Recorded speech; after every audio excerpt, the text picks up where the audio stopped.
শীতকাল চলে যাচ্ছে, তারপরও পিঠা খাওয়ার ধুম মনে হয় যে একদম কমছেই না। পিঠা আমার বাসার মোটামুটি সবাই অনেক পছন্দ করে।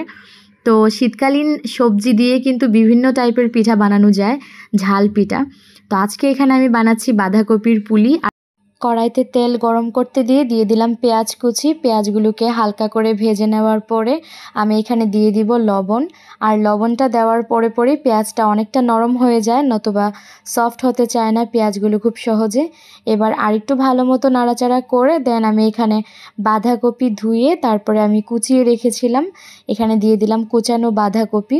খেয়াল রাখতে হবে বাঁধাকপিটা যেন একটু ভালো মতো চিকন চিকন করে কুচানো হয়, তাহলে শাকটা খুব ভালো মতো হবে আর পিঠাতেও খেতে বেশ ভালো লাগবে। এবার হচ্ছে গিয়ে আমি নাড়াচাড়া করে মিশিয়ে নিয়ে ঢেকে দিব। ঢাকনা দিয়ে এবার বাঁধাকপিটা হতে থাক, সেই পাশে আমি পিঠার যে কাইটা ওইটা রেডি করে নিচ্ছি। এখানে দিয়ে দিলাম গরম পানি, আর গরম পানিতে দিয়ে দিলাম স্বাদ মতো লবণ। যে যতটুকু দিবেন ওই পরিমাণটা অনুযায়ী করবেন। তারপর হচ্ছে গিয়ে এখানে দিয়ে দিলাম চালের গুঁড়ি, শুকনা চালের গুঁড়ি দিলাম। দেওয়ার পর আমি এখানে একটা সফট একটা কাই করে নিলাম। এবার কাইটাকে একটা পাশে রেখে দিব যাতে একটু ঠান্ডা হয়। এবার হচ্ছে গিয়ে আমি বাঁধাকপিটা রান্না করে নিব। একটু নাড়াচাড়া করে যে মশলাগুলো অ্যাড করা দরকার এগুলা দিচ্ছি।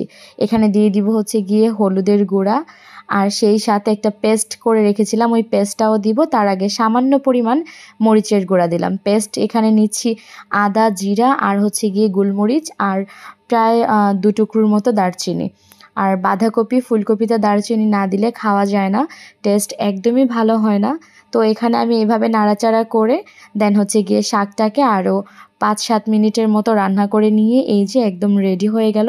আমরা যেভাবে ঠিক বাঁধাকপির শাক রান্না করি সেভাবেই করে নিলেই হবে। আর এখানে আমি পিঠার কাইটাকে একটু ভালো মতো যখন কুসুম গরম থাকা অবস্থায় আমি মেখে নিয়েছিলাম, কারণ গরম গরম থাকা অবস্থায় মেখে না নিলে পিঠার কাই পরে মাখা যায় না, অনেকটা শক্ত হয়ে যায়। এবার হচ্ছে গিয়ে পিঠা বানাতে চলে আসলাম। আমি এখানে সামান্য পরিমাণে ডো নিয়ে এবার হচ্ছে গিয়ে আমরা যেরকম সেদ্ধ পুলি করি সেমভাবেই এভাবেই করে নিচ্ছি। ভেতরে শুধু নারিকেলের জায়গায় বাঁধাকপিটা থাকবে। এখানে একটা চামিচ দিয়ে পরিমাণ মতো বাঁধাকপির শাকটা নিয়ে নিলাম। নিয়ে এবার সুন্দর মতো করে আমি একটা শেপ দিয়ে দিব। যে যেভাবে পারেন ওইভাবে দিলেই হবে। অনেকে আছে যে রেডিমেড যে পিঠার যে শেপ দেওয়া হয় ওগুলা দিয়ে বানাতে চান, ওইগুলা দিয়ে বানালে একটু পরিমাণে ওই রেডিমেড পিঠা যে বানানো হয় ওই শেপগুলার গায়ে একটু অয়েল ব্রাশ করে নেবেন। আর এই যে আমি এখানে পিঠার এভাবেই হচ্ছে গিয়ে আমি শেপটা দিয়ে দিচ্ছি। ব্যাস, দিয়ে দেওয়ার পরে যখন আমি ভাপিয়ে নিব পিঠাগুলো, সত্যি কথা দেখতেও বেশ ভালো লাগে আর খেতেও কিন্তু অসাধারণ লাগে। এই যে দেখতেই পাচ্ছেন আমি কিভাবে একটু পেঁচানো পেঁচানো ভাবে ডিজাইনটা করে নিলাম। আর এই যে একদম পিঠাগুলো রেডি।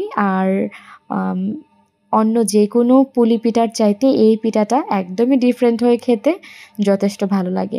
এখানে আমার সবগুলো পিঠা বানানো কমপ্লিট। এবার হচ্ছে গিয়ে পিঠাগুলোকে ভাপিয়ে নিব।